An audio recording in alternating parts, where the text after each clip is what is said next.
गोपी गीत 10।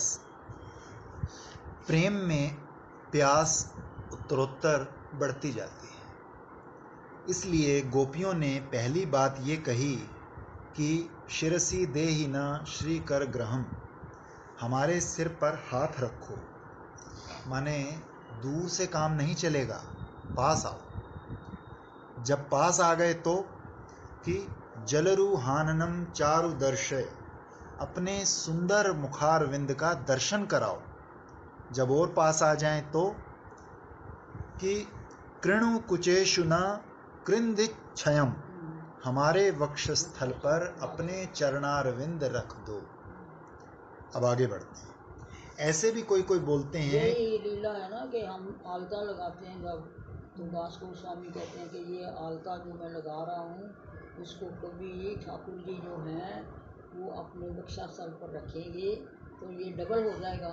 फिर तुम सोवोगी तो मैं तुम्हारे चरणों में सोई होंगी, तो उस पैर से तुम मुझे ठोकर मारोगी कुछ आदेश करने के लिए, तो मेरा ये आलता लगाना सफल हो जाएगा और मेरा नाम उत्तमांग हो जाएगा, क्योंकि मेरे माथे पर वो डबल आलता लग जाएगा। कितनी दूर की बात है। बहुत ऐसे भी कोई कोई बोलते हैं कि जैसे कोई निर्गुण ब्रह्म में निष्ठा रखने वाला महापुरुष होए, उसको अपने हृदय से लगाकर रखने के लिए भगवान को कोई विशेष प्रयत्न नहीं करना पड़ेगा। उसके लिए भगवान को अपने ऐश्वर्य को या गुण को प्रकट करने की कोई जरूरत नहीं वो होती। तो अंदर है ही, वो भी निर्गुण बिना किसी प्रयत्न के ही मिले हुए हैं। मिले ही हुए हैं, वो तो अंदर है ही। प्रयत्न क्या करना है। सात्विक पुरुष को मिलाने के लिए भगवान को थोड़ा अपना ऐश्वर्य प्रकट करना पड़ता है। क्यों? कि सात्विक पुरुष अगर अभी समाधि ना लगे, ध्यान ना लगे, कोई भगवान का ऐश्वर्य प्रकट ना हो, तो उसकी स्थिति भगवान में नहीं होगी। तो सात्विक पुरुष को अपने में लेने के लिए भगवान को भी थोड़ा प्रयत्न करना पड़ता है, और राजसी हो तो बोले और ज्यादा प्रयत्न करना पड़ता है। वो रजोगुणी है ना, तो उसको भोग भी मिल रहा है, अर्थ भी मिल रहा है। समझो, उदाहरण के तौर पर मैं ये बात कहता हूं कि उसको संसार मिल रहा है, उसमें से उसको खींचने के लिए भगवान को थोड़ा हंसना पड़ता है, बोलना पड़ता है, थोड़ा खेलना पड़ता है, थोड़ा नाचना भी पड़ता है। तो निर्गुण पुरुष से तो सहज मिलना होता है। जैसे ये सुखदेव आदि है ना, ये निर्गुण स्थिति में थे, इनसे तो भगवान का सहज मिलना है। जो द्वारका के हैं, वसुदेव, देवकी आदि, उनको थोड़ा उपदेश किया और अपने स्वरूप से मिलना हो गया। और जो राजस हैं, कर्म में संलग्न हैं, उनको तो खींचना पड़ता है। और जो महाराज ना समाधि जाने, ना ब्रह्म जाने, ना उपदेश चले उनके ऊपर, तो उनके सामने तो भगवान को अपनी समग्र माधुरी को प्रकट करना पड़ता है। माने जहां जितना अधिक संसार का भाव होगा, वहां उतना ही अधिक भगवान को अपना स्वरूप प्रकट करना होगा। अज्ञान जहां हल्का होता है, वहां तो भगवान हल्का ही रूप प्रकट करके उसको दूर कर देते हैं। और जहां अज्ञान गाढ़ा होता है, तो फिर वहां नाचें, गाएं, हंसें, खेलें, रोएं, हृदय से लगाएं।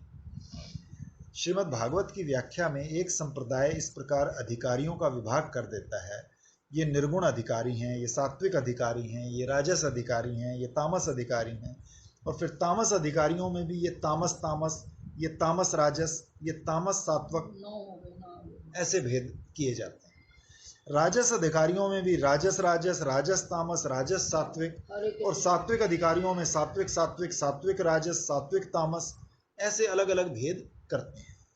निर्गुण जो हैं वो सबसे न्यारे होते हैं। निर्गुण के सामने भगवान को अपनी विशेषता प्रकट करने की कोई जरूरत ही नहीं पड़ती। जो महाराज बिल्कुल पकड़ कर बैठे हैं कि हम तो आंख से मिलना चाहिए, हृदय से काम नहीं चलेगा, आओ प्रभु हमारे चाम से तुम्हारा चाम सटना चाहिए, हमको तो हृदय से लगना चाहिए, हृदय में ध्यान करने से काम नहीं चलता, तो बुद्धि के, ज्ञान के नेत्र से देखने से काम नहीं चलेगा, हम तो इन्हीं आंखों से देखेंगे, तो स्थूल में आ गए ना। तब उनके सामने भगवान के निराकार, निर्विकार, निर्गुण, ऐश्वर्यशाली रूप की बात नहीं चलती। वहाँ मच्छ, कच्छ, वराह की भी नहीं चलती। वहाँ तो उन्हीं के समान रूप धारण करके, उनका बेटा बनके, उनका मित्र बनके, उनका पति बनके, उनका यार बनकर, माने कैसे भी भगवान को, अपने प्रेमी भक्तों को अपनी ओर खींचना ही पड़ता है। जैसे समझो कि कोई कुएं में गिरा हो, तो निकालने वाले को भी कुएं में उतरना पड़ता है। कुएं में नहीं उतरेंगे तो कैसे वो कुएं में गिरे हुए को निकालेगा। इसी प्रकार संसार में कोई कैसा भी भक्त हो, यदि वो भगवान के साथ प्रेम करता है तो भगवान उसको वहां आकर भी निकालते हैं, उसके साथ प्रेम करते हैं, उसको मिलते हैं। तो हल्के फुल्के भगवान कहाँ मिलेंगे कि निर्गुणियों के बीच में, वो भी निर्गुण होकर आ गए। लेकिन महाराज जिनको उतारने के लिए पूरी तैयारी चाहिए, पूरी सामग्री चाहिए, उनके बीच में तो अपना पूरा सौंदर्य, पूरा माधुर्य, पूरा प्रेम, पूरा श्री विग्रह लेकर आते हैं। इसी दृष्टिकोण को लेकर एक संप्रदाय में इसकी व्याख्या इस ढंग से की जाती है। अब समझो, एक संप्रदाय में तो ऐसा मानते हैं, लेकिन सब संप्रदायों में तो ऐसा नहीं मानते। और इसमें भी ये जो तामस है वो प्राकृत तमोगुण नहीं, राजस माने प्राकृत रजोगुण नहीं, सात्विक माने प्राकृत सतोगुण नहीं। ये तो भगवान के भक्तों की जो स्थिति है वो प्राकृत तामसवत होने के कारण उसको तामस कहते हैं। असल में तो वो तामस नहीं है, प्राकृत राजसवत होने के कारण उसको राजस बोलते हैं। असल में राजस नहीं बाबा, वो तो भगवान के साथ नाच रहा है। दुनिया में पैसे के लिए नाचते हैं, भोग के लिए नाचते हैं, शराब पीकर नाचते हैं। संसार में किस किस के लिए क्या क्या नाच नहीं करना पड़ता, और एक भगवान के लिए नाचता है। तो दोनों की कभी बराबरी नहीं की जा सकती कि ये बराबर ही है, वो भी नाच रहा है ये भी नाच रहा है, नहीं, ऐसा नहीं। तो हर्ष की बात है कि श्रीमद् भागवत के संबंध में सभी प्रकार के संप्रदाय अभी तक एक मत प्राप्त होते हैं। श्री संप्रदाय है, नारायण संप्रदाय है, ब्रह्मा का वैखानस संप्रदाय, रुद्र संप्रदाय भी है, और सभी संप्रदायों की पुस्तकें मिलती हैं। तो ये हमने प्रसंगवश ऐसा कहा। तो श्रीधर स्वामी सीधे सीधे परमेश्वर को कहते हैं कि कोई हमारा पाप होगा, इसलिए आप अपने मुखारविंद का दर्शन नहीं दे रहे। रुकावट होनी चाहिए ना, कोई प्रतिबंधक होना चाहिए। प्रतिबंधक माने रुकावट, अड़चन।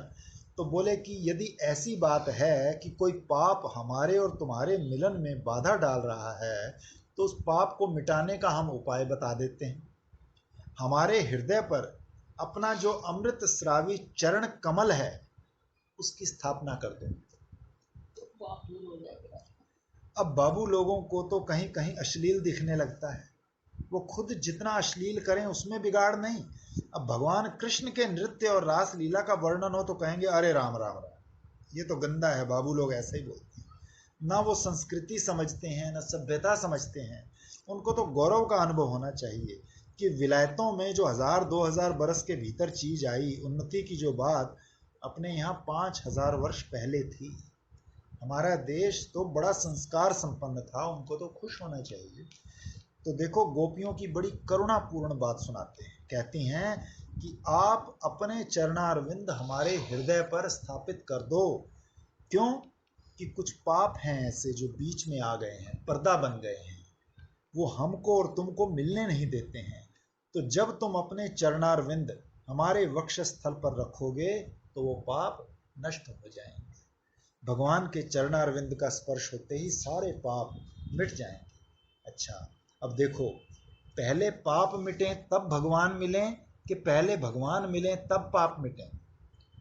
जैसे मल, विक्षेप और आवरण, ये तीन देव दोष होते हैं ना, पहले ज्ञान हो तब दोष मिटें कि पहले दोष मिटे तब ज्ञान हो? मल और विक्षेप, इनको जिज्ञासु को अपने प्रयत्न से मिटाना पड़ता है। मल माने पाप वासना और विक्षेप माने मनोराग। तो ज्ञान होने के पहले मल और विक्षेप को मिटाना पड़ता है। अब ये कहो कि साधक निर्दोष हो गया क्या? नहीं, निर्दोष नहीं हुआ, अभी तो आवरण है। तो जब ज्ञान होगा तब आवरण का भंग होगा। ज्ञान होने से पहले कोई जिज्ञासु चाहे कि हम आवरण का भंग कर दें, तो ज्ञान के बिना तो आवरण का भंग होगा नहीं। ज्ञान होगा तब आवरण भंग होगा। इसका मतलब ये हुआ कि जब दूसरे की ओर अपना मन जाता है तो उसका नाम है पाप वासना, और जो चित्त में चंचलता आती है उसका नाम हुआ विक्षेप। इन दोनों को मिटाकर जब ज्ञान स्वरूप भगवान हमारे हृदय में प्रकट होंगे तो आवरण भंग हो जाएगा, पर्दा मिट जाएगा। और पर्दा मिटे बिना तो वृत्ति और ब्रह्म का जो मेल है वो नहीं होगा, रस का आस्वादन होगा ब्रह्म आत्म ऐक्य बोध होकर आवरण भंग होने पर। तो ये कहती हैं, हमने तो अपना काम कर दिया है, अब तुम्हारा काम बाकी है। हमारे मन में दूसरे को पाने की कोई इच्छा नहीं है। और हमारे मन में चंचलता भी नहीं है, बिल्कुल दृढ़ है, स्थिर है। अगर तुमने स्वीकार नहीं किया तो विरह की अग्नि में अपने को जलाकर ध्यान के द्वारा हम तुम्हारी पदवी प्राप्त कर लेंगे। माने अपनी ओर से तो कोई कच्चाई है नहीं, अब तुम्हारा काम है जो आवरण रूप पाप बीच में आया हुआ है उसको तुम दूर करो। मतलब ये होना कि पहले ज्ञान विवेक योग कर्म और सत्कर्म ये करके हमको मल और विक्षेप दोनों दूर करना है। मल का मतलब ये जितनी मरी काम वासना है, साधन की पद्धति है बताइए। तो उसके बाद फिर विक्षेप दूर करना, मन की चंचलता। तो जब तक मन की चंचलता दूर नहीं होगी, अभी उसी वही मुझे याद आ गई, मैंने कहा कहते हैं क्या कारण में था इसका, मतलब मैं क्या कर तेरे को एकांत है वहाँ, तो यहाँ क्या करने आ गया, वहाँ सब एकांत है, सब ठीक चल रहा है, तो क्या करने आ गया। तो कहती है कि मुझे शायद उससे भी ज़्यादा एकांत चाहिए था। तो मैंने कहा मुझे तो लगता है कि अभी अभी तेरा मन चंचल है। कहती है चंचल नहीं, बहुत चंचल है, अपने आप ही कहा। हाँ, व्यक्ति को वैसे मैं क्या भान तो होता है। हाँ, कहती है बहुत चंचल है, मैं बहुत अपने मन से लड़ाई करी, जाऊँ कि ना जाऊँ, जाऊँ कि ना जाऊँ। तो आखिर मैंने मूर्ति से पूछा, उन्होंने कहा कि मूर्तियाँ तो हमारे मन कोई नहीं, एक ही बात। तो ये मूर्तियाँ तो मैं क्या हमारा मन मिश्रित बोलता है। ये सच है, सच है। अब मैं उसको सुनाया भी, मैं कहा बाबा जी ने कहा मैं अप्रैल का हूँ, क्योंकि वो वैशाख तक स्नान करना चाहते थे, उनको लगता था बड़ी बात हो जाएगी, मैं कहूँगा अप्रैल आ जाएगा ना, तो 1 साल हो गया मुझे स्नान करते, तो साल पूरा नहीं हुआ, 11 महीने में खत्म हो गया। एकादश सही। तो विक्षेप जो है ना, जो बड़ी लोग के लिए साधना क्या करने की, बस प्रेम हो गया, प्रेम ऐसे ही हो जाता है। जब तक मन चंचल है, एक दो पति पत्नी में भी उतना प्रेम नहीं होता चंचल मन वाले का, तो भगवान तो दूर की बात। बहुत बड़ी बात है, बहुत बड़ी बात, सच। हम तो मल और विक्षेप दूर करके आई हैं। योग और ज्ञान का सिर्फ इतना ही महत्व है, बाकी है कि भक्ति करो तो उससे अपने आप ही जरूरत नहीं रहती, विक्षेप दूर हो जाए। हमने माँ बाप की शर्म छोड़कर, कुल कानी छोड़कर, घर का काम धंधा छोड़कर कात्यायनी का व्रत किया और तुमने आकर चीरहरण किया। अब हम बंसी ध्वनि सुनकर यहाँ आई हैं, तो अब तुम अपना काम करो।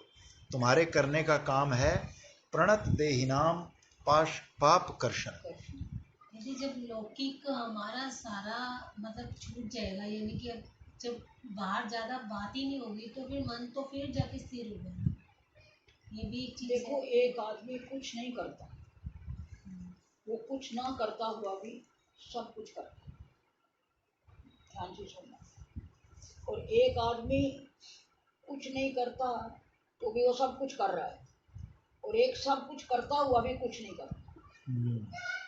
आप अपने कर्तापन को अपने कर्म से निकाल दो, आप सब कुछ करते हुए दिखते भी कुछ नहीं करते। और आप लेट जाओ, कुछ नहीं कर रहे आप, तो भी आप हमारा मन और आप देख रहे हैं इधर क्या हो रहा है, उधर क्या हो रहा है, कौन आया कौन गया, कौन कौन आया कौन नहीं आया, कुछ ना करते हुए भी आप सब कर रहे हो। ये तो वही मन का खेल है। और कोई अपना पड़ा है, कौन आया कौन गया, किसने क्या बात की, तो उसका कोई मतलब नहीं। इसका नाम होता है मर जा मरण से पहले। एक तो कर्षण शब्द बनता है मूर्धन्य शकार से, जिसका पेट फाड़ते हैं। दूसरा तालव्य शकार है, जिसका मुंह बड़ा शानदार होता है। एक माँ के नीचे लकीर खींच देते हैं तो स हो जाता है, स श र। तो पाप कर्षण में शान वाला शकार है, इसका अर्थ होता है कृश करना। कर्षण करना माने होता है खींचना, और कर्षण करना माने होता है दुबला पतला कर देना। अब देखो पाप कैसे क्रश होता है, एक बात। प्रणत देही नाम का पाप कर्षण, प्रणत होने से पाप कर्षण हो जाए। तो प्रणत देहिनाम पाप कर्षणम, जो झुके प्रणत हो उसका पाप कटता है। पाप काटने के दो ही तरीके हैं, तीसरा कोई नहीं इस दुनिया में। एक तो इतने बड़े हो जाओ कि पाप उछल कूद कर तुमको छू ही ना सके, ये ऐसा है योग शास्त्र में ऐसे बताते हैं कि एक रस्सी है, या तो उस रस्सी को माया रूपी रस्सी समझ लो, इतनी बड़ी कर दो, अपने आप का अहम इतना बड़ा कर दो कि रस्सी आपको बांध ना सके। और दूसरा तरीका ये है योग ज्ञान का तरीका कि सब कुछ मैं ही हूँ, मैं ही हूँ, मैं ही हूँ, तो रस्सी इतनी बड़ी होगी, सब कुछ हम ही है, तो कौन हमको बांधेगा, तो सब में ही मैं हूँ। और दूसरा तरीका होता है कि रस्सी को इतना छोटा कर दो वो बांध ना सके, कि उसमें से माया खिसक दो, टिक ही ना सके। ये दो तरीके। तो ये दूसरा तरीका भक्ति का है, अपने हम को इतना छोटा कर दो तो मैं कुछ हूँ ही नहीं, तो माया रस्सी कैसे बांधेगी? बंधेगी ही नहीं, वो तो कहीं से भी निकल जाएगी। या इतना बड़ा कर दो। तो ये दो, ज्ञान योग और भक्ति के दो तरीके। इतने बड़े हो जाओ कि पाप उछल कूद कर तुमको छू न सके, इतने बड़े देश जाति मजहब अनंत कोटि ब्रह्मांड सबसे बड़े। ज्ञानियों की प्रणाली ये है कि वो इतने विशाल हैं कि उनको पाप पुण्य कर्तापन भोक्तापन। इसका दूसरा तरीका ये भी है कि जैसे मैं कई बार सुनाया आपको कि अंदर हम अपना चौकीदार रख लें तो काम क्रोध लोभ मोह ब्रह्मांड ये वो संपूर्ण क्या है, वो स्ट्रांग है ना, ये सब छोटे हैं, तो उसी ने तो सब बनाए हैं, तो वही हमारा रक्षक है, तो फिर हमारा भक्षक कौन करेगा? कर्तापन भोक्तापन सुखीपना दुखीपना छूता भी नहीं, वो तो हुए ज्ञानी। और दूसरा है भक्त, कि इतना छोटा कि किसी रस्सी के बंधन में आता ही नहीं, उसमें से निकल जाता है। हुई नहीं तो मर्जी कर लो, डंडा मार लो, सोटा मार लो, गाली निकालो, मैं वो हुई नहीं। ऐसे गुरु नानक साहब ने कहा ना कि उन्होंने बहुत गालियां दी, उनका आपको कैसा लगा? कहते हमारे झोली में ना बहुत सी मूड़ियां हैं, वो सब निकल गई। कोई टिका ही नहीं, कोई गाली टिकी नहीं हमारे ऊपर। तो यहाँ बताया प्रणत देहि नाम। प्रणत कौन है? प्रणत माने नम्र हो गया, अभिमान छूट गया। पापी पने पुण्य आत्मा पने सुखी पने दुखी पने का जहां अभिमान छूटा वहां पाप अपने आप छूटकर गिर गए। पुण्य भी छूट गया। सारे पाप अभिमान में बसते हैं। अभिमान आश्रय है, सहारा है। जैसे घर में कोई रस्सी लटक रही हो तो रात के समय कोई मक्खी उस पर आकर बैठ जाती है, वैसे ही महाराज ये अभिमान जो है ना, ये पाप रूपी मक्खी का आश्रय है, इसी पर आकर ये पाप बैठते हैं। पाप कर्षणम। अब भगवान के चरणारविंद को वक्षस्थल पर धारण किया तो पाप कहाँ रहेंगे? देखो कोई बात होगी ना कि भगवान हृदय में है तो ये काम क्रोध लोभ मोह पाप कहाँ रहेंगे? वो चक्कर लगाते रहेंगे आसपास में और दूर ही रहेंगे, क्योंकि वहाँ तो स्ट्रांग चौकीदार है अंदर। तो बात तो इतनी है सारी, तो कहती दूर की वस्तु है। उस एसपी साहब को अंदर बिठा लो तो रखना चले जाए। हमारे गुरु जी की सुनाई हुई बात है बड़ी पुरानी। एसपी का बोर्ड लगा, हाँ बोर्ड लगा लो भाई। बहुत चोर आते हैं, हफ्ते का बहुत चोर आते हैं, वहां भी नहीं आएंगे और आसपास भी नहीं आएंगे। आसपास वालों को भी फायदा होगा। का कल बंदोबस्त हो जाएगा इसका, एक दिन तो कल से कोई चोर आएगा नहीं तेरी कोठी। उनका एक शिष्य था एसपी, उसको बुलाया, उसको कहा भैया कल वहाँ बोर्ड लगा दे, इस घर में कल से एसपी साहब निवास करेंगे। बोले मुझे वहाँ जाना पड़ेगा कि नहीं तुम जाना नहीं, खाली बोर्ड लगाना है। उसने बोर्ड लगा दिया, चोर आए देखे करे एसपी साहब अंदर है, पुलिस आ जाएगी। वैसे इस एसपी को अंदर बता बोले इस गली में ही नहीं आना हमने। गुरु जी दृष्टांत कुशल बोले वक्षस चरण को वक्ष स्थल पर धारण करना माने अभिमान नहीं होना, ये तो साफ है। जो अभिमानी होगा वो किसी के पांव को अपने हृदय पर काहे को रखेगा? तो अभिमान कट गया। प्रणत देहि नाम पाप कर्षणम। अरे भाई गोपियों का ऐसा क्या पाप था? बोले गोपियों का पाप नहीं था, कृष्ण तो सामने खड़े थे और हंस रहे थे, नाच रहे थे, गा रहे थे, बजा रहे थे, और ये शीशा लेकर अपना अपना मुंह देख रही थी। भगवान का मुंह नहीं, अपना मुंह देख रही थी। अपने सौंदर्य का, अपने माधुर्य का दर्पण उनके सामने था। दर्पण माने आईना, शीशा। दृश्यते अनेन इति दर्पण। जिसको देखकर आदमी को दर्प हो जाए, घमंड हो जाए, जहां मुंह टेढ़ा हो जाए तो कहेगा हमारी आंख बहुत बढ़िया है, मुंह की बात नहीं करेगा। काला हो तो कहेगा हमारी कट बहुत अच्छी है। कोई ना कोई चीज अपने आप में ऐसी निकाल लेगा कि कहेगा हमारे सरीखा तो दूसरा कोई है ही नहीं। तो ये है दृप्यति अनेन। दर्पण कहते ही उसे हैं जिससे आदमी चाहे अपनी मूंछ काट ले तब भी अपने को सुंदर माने, बढ़ा ले तो भी सुंदर माने, मक्खी की तरह रख ले तब भी सुंदर। कहीं ना कहीं से वो उसमें फैशन ही निकालेगा और बोलेगा हमारे सरीखा दूसरा कौन। इसी का नाम दर्पण है। दृप्यति अनेन, जिससे दर्प बढ़े उसी का नाम दर्पण।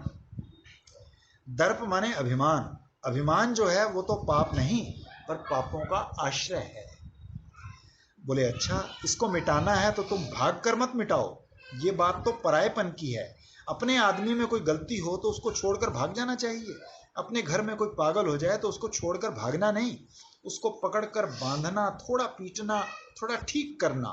अगर हमारे अंदर कोई पागलपन आ गया है तो प्रणत देहिनाम पाप कर्षणम, मार मार कर ठीक करो ना, भाग भाग कर क्यों ठीक करते हो? ये भगोड़ापन कब से सीख लिया?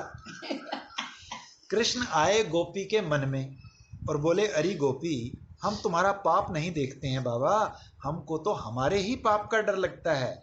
मैं हूं आजन्म ब्रह्मचारी, नंद बाबा का बेटा, स्त्री का स्पर्श करना तो हमारे स्वभाव में नहीं है, हमको डर लगता है। सूर्य पूजा में तिले से आते। तुमको भला कैसे छू लूं? तुमको छुएंगे तो पाप लगेगा, इसी डर से मैं भागा हूं। तो गोपी बोली प्रणत देहि नाम पाप कर्षणम, तो जो तुम्हारे चरणों में एक बार प्रणाम कर लेता है उसके पाप जब नष्ट हो जाते हैं तो तुम्हें तो पाप लगेंगे कहां से? कहां से पाप लगेंगे? तो एक बार प्रणाम करने वाला, एक बार शरणागत हो जाने वाला जो है उसके भी पाप नष्ट हो जाते हैं, तो फिर तुमको पाप कैसे लगेंगे? बोले अच्छा, तो तुम्हारे ही अंदर अपने सौभाग्य का मद है, तुम्हारे दिल में पाप बैठा है। तो बोली ठीक है, प्रणत देहि नाम पाप कर्षणम, हम तुम्हें प्रणाम करती हैं, अब आओ अपने चरणारविंद हमारे हृदय पर रख दो तो ये और ये पाप कट जाए।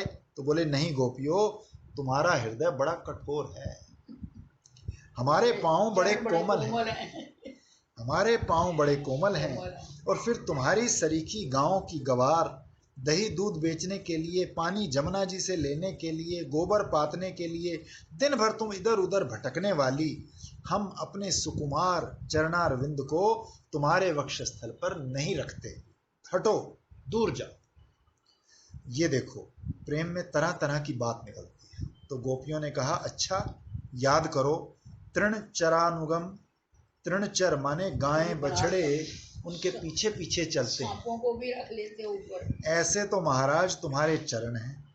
तो ब्रज के पशुओं से तुम्हारा इतना प्रेम है कि उनके पीछे पीछे कंकड़ पे चलते हो, पत्थरों पे चलते हो। क्या गौएं रास्ते रास्ते में घास चरती हैं, बेरास्ते नहीं जाती? और तुम नंगे पांव, अब भगवान जूता पहनकर गायों के पीछे नहीं चलते। आजकल तो महाराज बड़े आदमियों के घर में जूता पहनकर खाया जाता है, जूता पहनकर परोसा जाता है। वैसे नंगे पांव हो तब भी खाने के लिए जाते हैं तो जूते पहनकर जाते हैं, और ऐसा डर रहता है कि खाने के मेज के नीचे कोई गंदी चीज होगी तो पांव में लग जाएगी।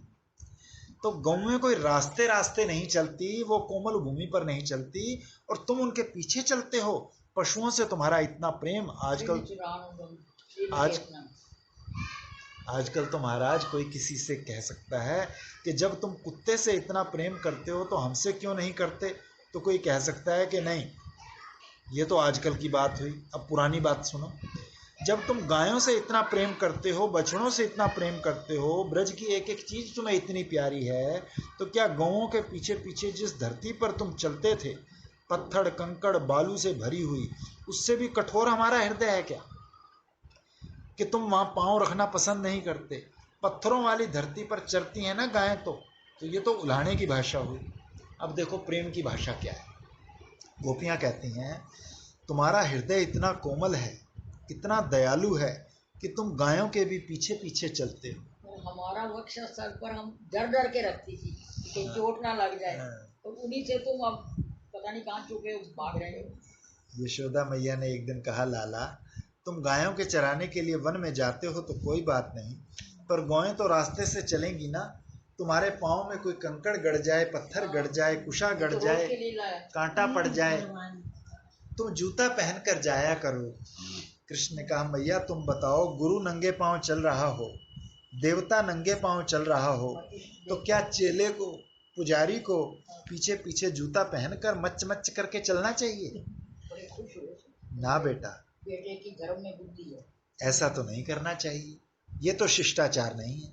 तो कृष्ण बोले, ये गैया मैया हमारी देवता है, ये नंगे पांव जब वन में घूमती है तो इनके साथ मैं चरण में पादुका पहनकर खटाखट कैसे चलूं? एक जगह कई संत बैठे थे ध्यान करने, कोई एक सज्जन आए तो खड़ायू पहनकर खट खट खट खट करें। तो एक संत ने कहा, भाई मुर्दों की सभा में ये जिंदा कौन आ गया? तो अपने गांव में एक बात कही जाती है कि मूर्खों के क्या लक्षण है, तो उनमें एक ये भी है कि जो धमाधम धरती पर पांव रखकर चले उसको मूर्ख ही समझना, वो एटिकेट नहीं जानता। सब चीजों की एक मर्यादा होती है। भगवान गायों के पीछे नंगे पांव चलते हैं, तृण चरानुगम। भगवान ने कहा, अरे गोपियों, तुम तारीफ तो बहुत कर रही हो, लेकिन एक तो कह रही हो पाप कर्षणम और दूसरे कह रही हो तृण चरानुगम। मानो पाप को तो खींच लेते हो और गायों के पीछे चलते हैं, तो क्या हमारे पाँव में लोगों के पाप ही इकट्ठे हो गए हैं आ आकर? और क्या गायों के पीछे चलते चलते हमारे पाँव कठोर हो गए हैं? जाओ, तुम हमारे चरणारविंद को ऐसा खुरारविंद समझती हो? खुरारविंद समझती हो तो हम तुम्हारे पास नहीं आते। अब गोपियों ने अपनी बात बदल दी कि नहीं नहीं, तुम्हारे चरणों में तो श्री निवास करती है, श्री निकेतनम। वैसे तो भगवान लक्ष्मी से यही कहते हैं कि तुम हमारी छाती पर रहो, वक्ष स्थल पर। इससे भगवान को बड़ी राहत मिलती है, क्योंकि दर्शन करने वाले जो लोग आते हैं ना, वो भगवान के मुखारविंद की ओर ना देखकर छाती की ओर देखकर ही हाथ जोड़ देते हैं और चलते बनते हैं। लोग लक्ष्मी को ही देखना ज्यादा पसंद करते हैं, भगवान को देखना कहाँ पसंद करते हैं, और कितने पसंद करते हैं। और महाराज लक्ष्मी जी की भी छाती पर आकर बैठ गई कि हम देखती रहेंगी कि कौन इनके पास आता है, तो हमारे सिवाय दूसरे को तो छाती से नहीं लगाते। अब लक्ष्मी जी प्रेयसी है ना, यहाँ लक्ष्मी का मतलब है सौंदर्य की देवी, मृदुलता की देवी। मुदिमा माने कोमलता, आ करके साक्षात भगवान के वक्ष स्थल पर बैठी हुई है। बड़ा कोमल हृदय है वो, बड़ी शोभा है। परंतु लक्ष्मी ने कहा, नहीं प्रभु, हम तो आपके चरणारविंद में रहेंगे, चाहे हमें भीड़ में रहना पड़े, चाहे सौत के साथ रहना पड़े। तो भगवान बोले, नहीं देवी जी, तुमको चरणारविंद में स्थान देना ठीक नहीं लगता है, तुम तो बराबरी की हो, पाँव में कैसे रहोगी? तो लक्ष्मी जी रूठ कर तपस्या करने लगी, यद वांछया श्री ललना चरत तपो। तो गोपियों ने कहा, नहीं नहीं, तुम्हारे चरणारविंद तो श्री निकेतन हैं। दूसरी बात ये हुई कि भगवान ने कहा, हाँ गोपियों, तुमने बहुत बढ़िया कहा, हम तो गायों के पीछे पीछे चलते हैं तो पाँव में धूल लगी रहती है, और लोगों के पाप जो हैं वो बेचारे कहाँ जाएं? वो पाप भी समग्र संसार के हमारे पैरों में रहते हैं। भगवान के एक पाद में ही तो समग्र सृष्टि रहती है ना। अनैश्वर्य, अवैराग्य, अज्ञान, अधर्म, ये कहाँ जाएंगे रहने के लिए? कौन दूसरा है जिसका आश्रय लें? तो भगवान बोले, इसीलिए तुम्हारे वक्ष स्थल पर, तुम्हारे हृदय पर पाँव रखने में थोड़ी कठिनाई है। क्या कठिनाई है? कि तुम्हारे वक्ष स्थल बड़े सुंदर हैं, तुम लोग तो केसर लगाने वाली, कुमकुम लगाने वाली हो, हम अपना ये धूल भरा पाँव भला कैसे रखते हैं तुम्हारे हृदय पर? गोपियों ने कहा, नहीं नहीं, तुम्हारे पाँव तो लक्ष्मी के निवास हैं, श्री निकेतनम। तुम जब हमारे हृदय पर अपना चरण रखोगे तो उनकी शोभा बढ़ जाएगी। हमारा तो रोम रोम चाहता है भगवान के चरणारविंद का स्पर्श हमें प्राप्त हो। बोले कि सिर्फ शोभा बढ़ाने के लिए हमारा पाँव चाहती हो, अपनी शोभा बढ़ाने के लिए? ना बाबा, हमारे हृदय में अभिमान बसा है, तुम्हारे हृदय में अभिमान बसा है, तुम्हारा हृदय बड़ा कठोर है, जाओ जाओ, हम नहीं रखते। तो जैसे सांप दाहिने बाहिने दोनों ओर चलता है, वैसे प्रेमी लोगों की जो बोलन होती है ना, वो भी दाहिने बाहिने दोनों तरफ चलती है। इसका मतलब प्रेमी को अपने मन से ही निकालना पड़ता है, प्रेमी की जुबान में से कोई मतलब नहीं निकलता। तो गोपियां बोली कि वाह, हमारे हृदय पर रखने में तो तुमको आपत्ति है और कालिए नाग के सिर पर रखकर नाचते हो। फणी फणार्पितम ते पदाम्बुजम फणी फणार्पितम फणी फणी अर्पितम। ये फणी जो है कालिए नाग, उसके सहस्र फणों पर तुमने नृत्य किया। असल में विषय है विष और इंद्रियां हैं कालिए, तथा इनकी जो सहस्र सहस्र वृत्तियां हैं वे हैं मुख। तो आदमी की जो इंद्रियां हैं ना, वो विषयों की ओर बारंबार जाती हैं, उसके विष से बार बार विषैली बनती हैं और अपने विष से हृदय को पीड़ित करती रहती हैं, हृदय को भी विषैला बनाती रहती हैं। यदि भगवान इस पर आकर विहार करने लग जाएं, नाचने लग जाएं प्रत्येक इंद्रिय पर, तो आंख में भगवान का रूप नाचे, कान में भगवान की वंशी ध्वनि नाचे, जीभ पर भगवान का चरणामृत अधरामृत नाचे, नाक में भगवान के अंग की गंध नाचे, त्वचा पर भगवान का स्पर्श नाचे, ये जो संसार का आकर्षण है ये सब का सब नष्ट हो जाता है। तुमने तो कालिए नाग के सिर पर अपने चरणारविंद को अर्पित किया है। कालिए नाग में जो विशैलापन रूप दोष था उसे तुमने अपने दोष निवर्तक चरणों से दूर किया। तो बोले अच्छा गोपियों, कालिए नाग में तो विष दोष था, तो उसको निवृत्त करने के लिए वहां नाचना जरूरी था। तुम्हारे हृदय में ऐसा कौन सा दोष है? बोली महाराज आपको मालूम नहीं, हमारे हृदय में तो बड़ा भारी दोष आकर बसा है। हृदयच्छय हिरच्छय माने काम। जो दिल में सोवे, सांप भी सोता है और ये काम भी सोता है दिल में। बड़े बड़े जति सती सन्यासी ब्रह्मचारी समझते हैं कि काम मर गया, असल में ये मरता नहीं, ये सोता रहता है। जब छेड़छाड़ होती है तो ये जाग जाता है। इसकी तो महाराज कालिय देह में से निकाल के, यमुना जल में से निकाल के रमणक द्वीप में भेजने का काम श्री कृष्ण ही करते हैं।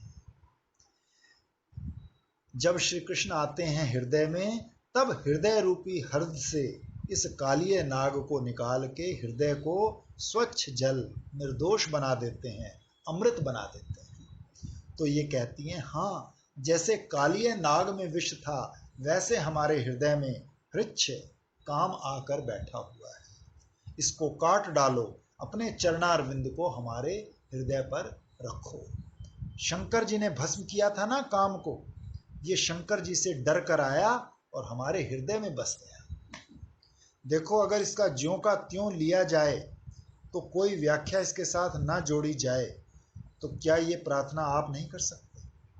अभागा है वो, उसके हृदय में भक्ति नहीं है जो ये प्रार्थना करने में संकोच करे। अगर आपके हृदय में काम है और भगवान से आप प्रार्थना करें कि हे प्रभु आप अपना चरणारविंद हमारे हृदय पर रख दो और हमारे हृदय में रहने वाली जो काम वासना है उसको काट दो, तो इसमें कौन सी बात में आपत्ति मालूम पड़ती है? अब देखो दूसरी तरफ, लोग निकालना ही नहीं चाहते ना, अधिकांश लोग उसी के साथ ही जीना चाहते हैं। कई बार ऐसी स्थिति हो भी जाती है वैरागी की, किसी किसी में देखा है, पर थोड़ी सी सुविधा मिलने से वो फिर वैसे को वैसे फिर गुस्सा।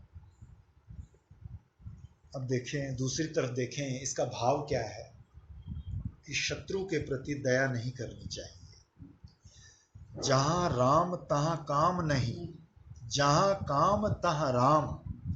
जब हृदय में आकर काम बैठ गया तो ये श्याम से कहती हैं कि तुम आकर बैठ जाओ। इसमें एक बात यह है कि श्याम कहें कि तुम्हारे हृदय में काम है ना, तो हम भी तुम्हारे हृदय में आकर बैठते हैं। हृदय में चरणारविंद आ जाएगा तो वहाँ बैठा हुआ जो काम है वो मिट जाएगा। पर ये कहती हैं कि नहीं, वो ध्यान वाला नहीं चाहिए हमको। कृणु कुचेशु न कृंध इच्छयम। बात क्या क्या कहती हैं वो, कि भीतर वाले से हमको संतोष नहीं है, हमको तो बिल्कुल ठोस मसाला चाहिए, बिल्कुल प्रकट होकर हमारे हृदय पर, बाहर भीतर नहीं। बाहर हमें तुम्हारे चरणारविंद की जरूरत है, केवल भीतर वाले से हमको संतोष नहीं है। माने जब ईश्वर इतनी कृपा करता है कि वो निर्गुण से सगुण हो जाए, जब वो इतनी कृपा करता है कि निराकार से साकार हो जाए, तो क्या वो इतनी कृपा नहीं कर सकता कि मन में से बाहर आ जाए? जो लोग ये सोचते हैं कि भगवान मन में आया है और बाहर नहीं आता, वो क्या सोचते हैं? जो चीज़ मन में आ सकती है वो बाहर भी आ सकती है। क्योंकि जो मन में होता है वही तो बाहर आता है। भगवान का दर्शन, भगवान का मिलना बाहर भी होता है। केवल एक श्लोक यही अगर आ जाए अपनी धारणा में कि हे प्रभु हमारे हृदय पर अपना चरणारविंद रख दो और हमारे काम को काट दो, तो ये हृदय की काम वासना मिटाने के लिए काफी है। अब प्रेम की बात करें। प्रेम की बात ही क्या है। कोई आपका मित्र हो और भूखा हो, खाना चाहता हो वो खूब, लेकिन संकोची हो, तो आप अगर कहें कि हमारे दोस्त को भूख लगी है तो बेचारा सकुचा जाएगा। ये बोलने की पद्धति नहीं है। आप अपने साथ उसको बिठाओ और बुलाओ, ए जलेबी ले आओ, रसगुल्ला ले आओ। ये मत कहो कि ये इनको चाहिए, कहो कि हमको चाहिए। भटकी क्या करते हैं कि मन तो होता है समोसा खाने का, कोई आ जाए तो ये भाषा ये होनी चाहिए, आज तो हमारे ठाकुर जी को समोसा चाहिए तो इसलिए समोसे मंगाओ। उन्होंने ये कह दिया कि हमको चाहिए। भटकी हमेशा कहते हैं जब पास आवे तब थोड़ा तो तुम लो और ज्यादा उधर देने का इशारा कर दो, तब ये भले मानुस खा लेगा खूब मजे से। और पहले ही उसका नाम लेकर चिल्लाने लगो कि अरे भाई वो आया है, कितना भूखा है, उसे खिलाओ, तो वो थोड़ा चिढ़ जाएगा और फिर बाद में तुम्हारी बदनामी कि भी तुम हमारी बदनामी कर रहे हो। तो गोपियां चाहती हैं श्री कृष्ण को रस मिले, श्री कृष्ण को सुख मिले, श्री कृष्ण हमारे पास आए, हमारा तन मन धन सर्वस्व श्री कृष्ण की सेवा में लगे। लेकिन वो ये कहें कि श्री कृष्ण तुम्हारे मन में बड़ी प्रबल वासना है, अभिलाषा है हमारे पास आने की, इसलिए आओ हमारे पास, तो कृष्ण कहेंगे कृपा करो, हमें तुम्हारी कोई जरूरत नहीं। तो ये कहती हैं कृंधि हृक्षयम, हमारे हृदय में बड़ा काम है, तुम उसको मिटाने के लिए हमारे पास है। तो असल में गोपियों के मन में काम नहीं है। भगवान ठाकुर जी को सुख देने के लिए ये कह रहे हैं। भगवान कहते हैं जन्म जन्म ब्रह्मनिष्ठ की आयु धारण करके, ब्रह्मा की आयु धारण करके, ब्रह्म रूप से भी यदि मैं तुम लोगों से उऋण होना चाहूं तो नहीं हो सकता। बोलने का ढंग है ये। ऐसी निष्काम जो गोपियां हैं उनके चित्त में ये काम कहां से आकर बैठेगा। बोले काम नहीं, प्रेम है। वे तो श्री कृष्ण को अच्छा भोजन देना चाहती हैं, लेकिन कहती ये हैं कि भूख हमारे हृदय में है। ये प्रेम की बोली है। जय श्री